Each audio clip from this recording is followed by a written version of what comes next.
Hey everybody, welcome back to another Diecast review. Today we are taking a look at the Great American Race Raced version. This is Austin Cindric's first career win from the 2022 Daytona 500.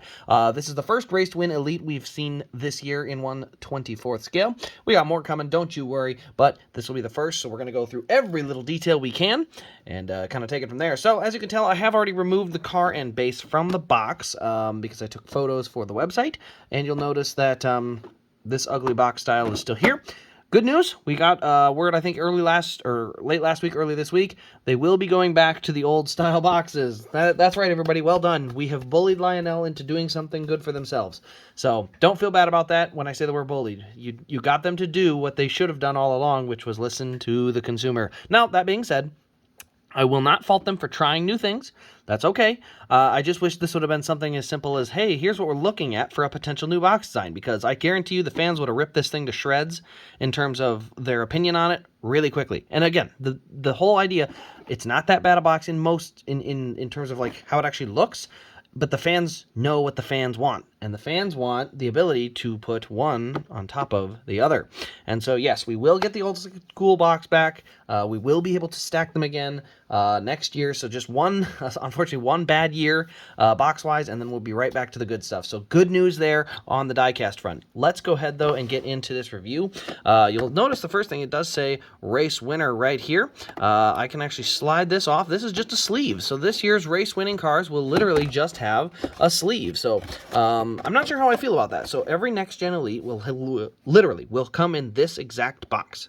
Okay, every single one, race version, standard, does not matter. Obviously, they may have a different sticker on it, but every box will look the exact same from like that angle. Then, for the race wins, they print off this little sleeve, and it literally just slides over the top, and yeah, that's how it works. So the sleeve is universal. There's nothing on.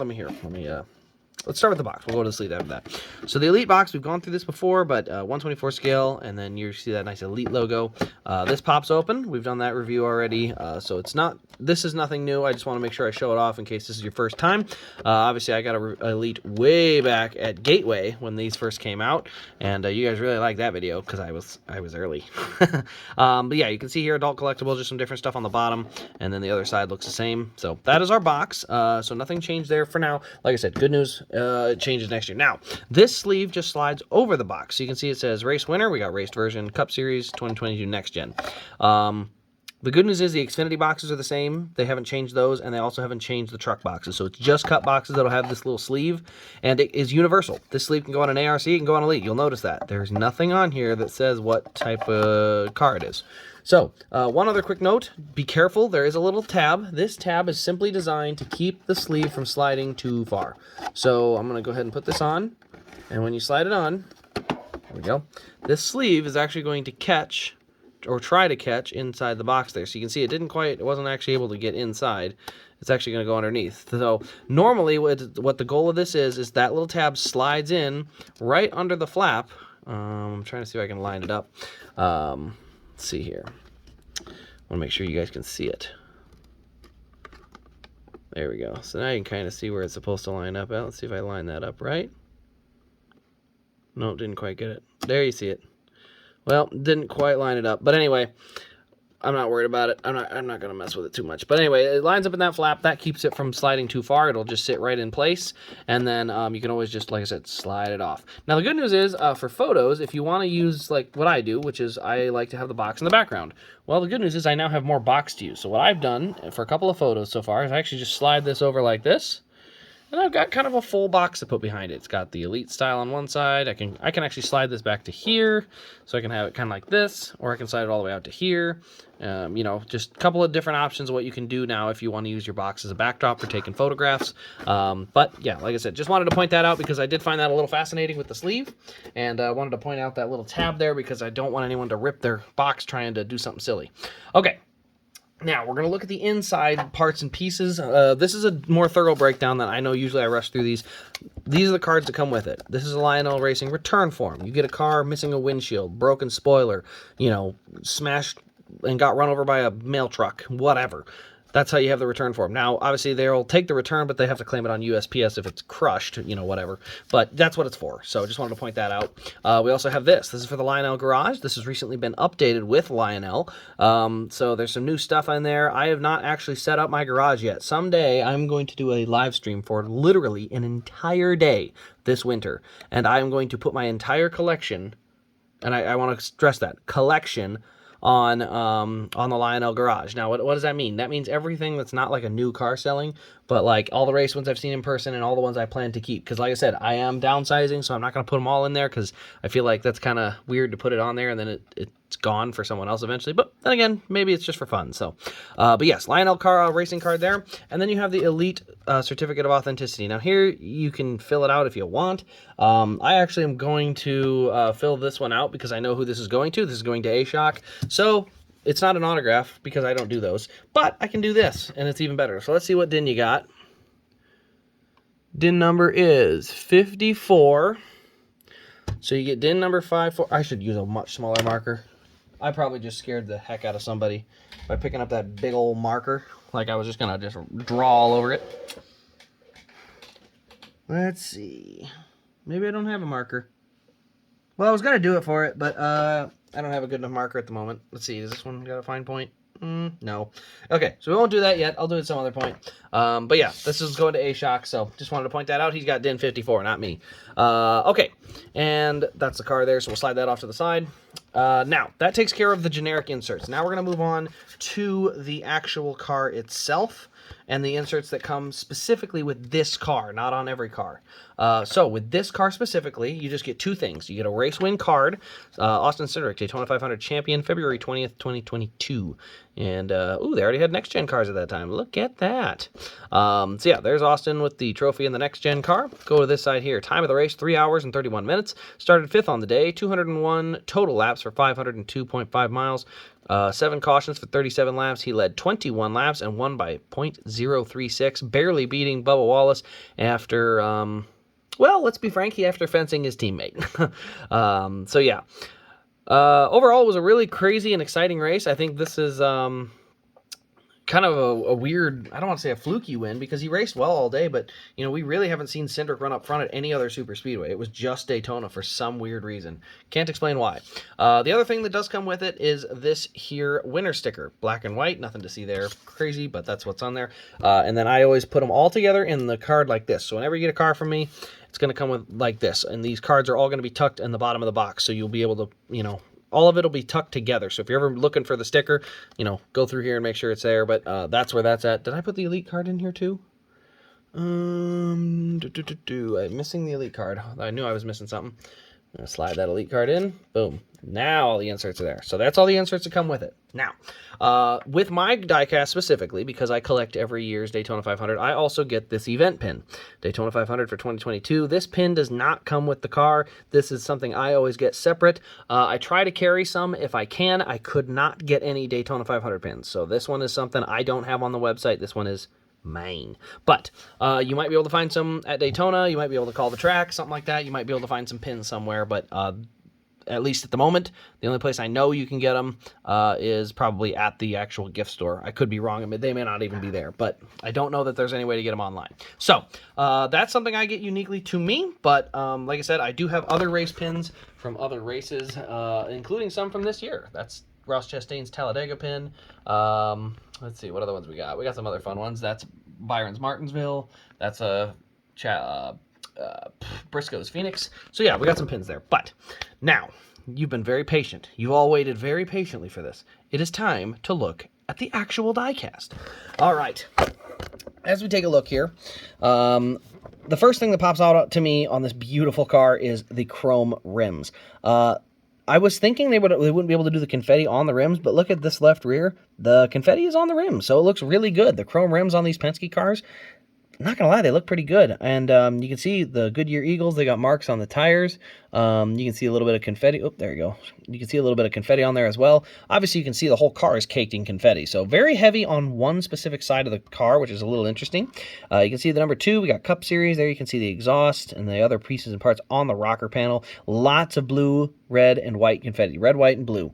So the confetti looks pretty darn good. You see Cindric's name up there on the name rail. Number 2 on the roof. Also, we do have 2 antenna holes. I don't pop antennas out unless it's my car. Like I said, this one's not, so I'm not going to get the antennas out. But if it was my car, I'd put the antennas in.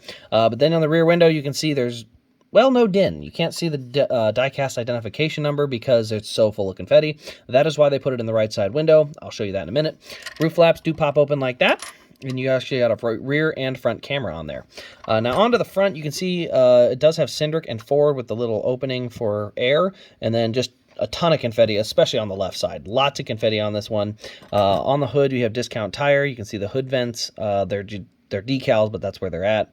We got Ford Mustang front end here. You can see actually the grill opening. Those are generic. You can't tape them anymore.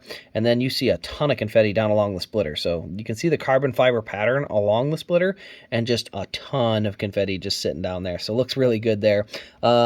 Left side, you can see a little rubber buildup on each side there, left and right side. So they definitely were wearing out some tires, or at least getting some of the buildup on there, which does look pretty good. Like I said, on the left side, we do have the nice chrome rims. I really like them. I think they pop nicely.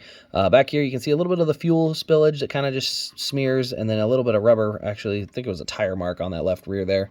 You can see the ethanol ring. Menards. We go to the tail of the car here. You can see we got Discount. We'll get you taken care of. 2 rookie stripes there, 1 on each side, and the number 2.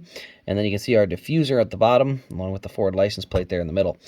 This pops open. The weird thing I will say about the deck lids on these is that the actual back of the car is solid. So usually it was part of the deck lid. Let me grab a Gen 6 car here quick, just so you guys can see kind of the difference between them. The Gen 6 car, I'm going to pop a deck lid open on there. You can kind of see how the deck lid actually is like down. You can see it's like the spoiler, but it also goes down partway in there. Partway down the back, and so it opens up nice and wide. Now this one, you can see it actually inserts inside the back of the top of the bumper. Let me get this one out of the way here quick. There we go.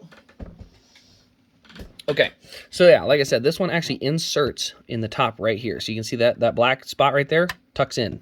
So little interesting design. It makes it so you really can't see inside the trunk. I'm not gonna lie, that's almost a useless feature now. It's really hard to see in there.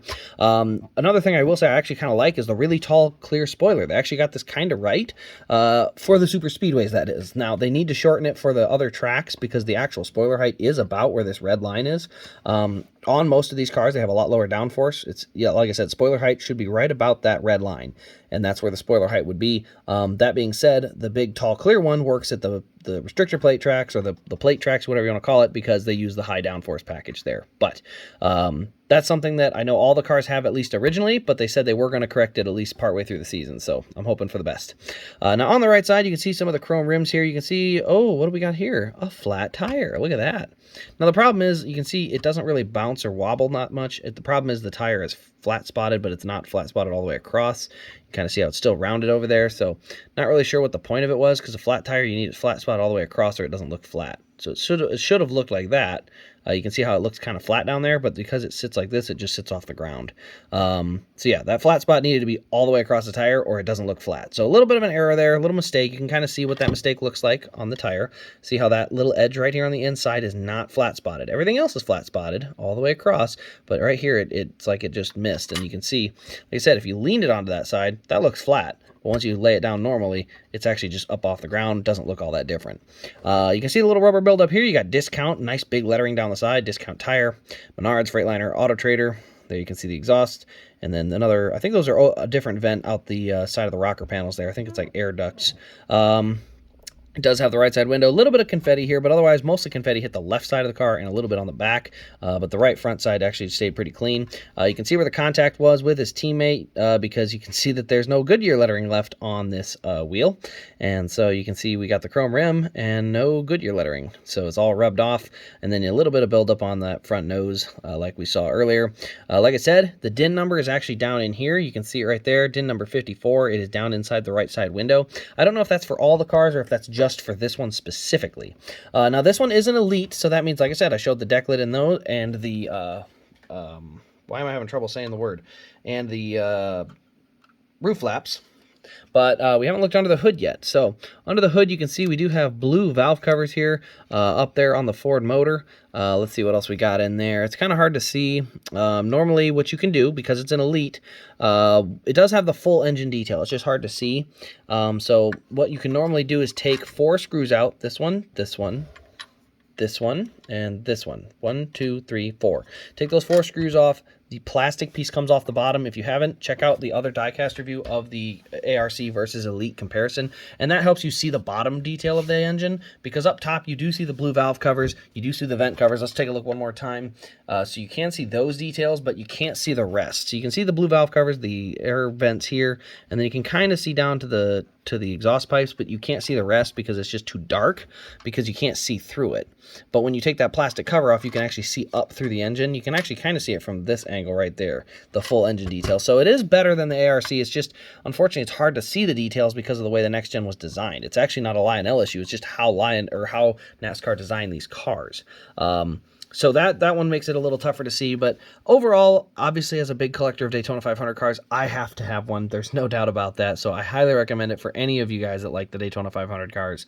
Definitely got to get it. First career win for Austin Cindric. That's another good reason to get it. Like, there's a ton of good reasons to get this car. Tons of confetti. Decent race damage. Paint scheme's not that great, but like I said, for the historical significance, it's kind of a must-have, at least for most of us. But anyway, guys, that's really all I have left to show on this diecast review. Let me know your thoughts in the comments below. Sorry for it taking so long. I wanted to be very thorough on this one. I know this is going to be a lot of people's first diecast. If you're a fan of raced versions, this is going to be your first next-gen car you might get, and so I really wanted to break it down in detail and make sure you could see every little detail I could find on it. So thanks for watching, guys. This has been Race Craze. If you're looking to find one of these race wins or any other race win throughout the season, including Ross Chastain's insane wall ride raced version car from Martinsville this last weekend, you can find him at rasdiecast.com. That is the website to support the channel. Be sure, though, when you head there, use the promo code RaceCraze at checkout. That gives you a 9.5% discount. 95, you get it? It's like the channel name. Anyway, but yeah, the discount is for you. It doesn't actually help me. The whole website helps me. That's all part of what I do, and so the discount's actually just for you. It actually kind of hurts me. If you don't put it in, it just, it just costs more, which helps me. But I want to reward people who watch the channel, and thank you guys for watching. So, thanks for watching, guys. I hope you've enjoyed, and we will see you in the next diecast review.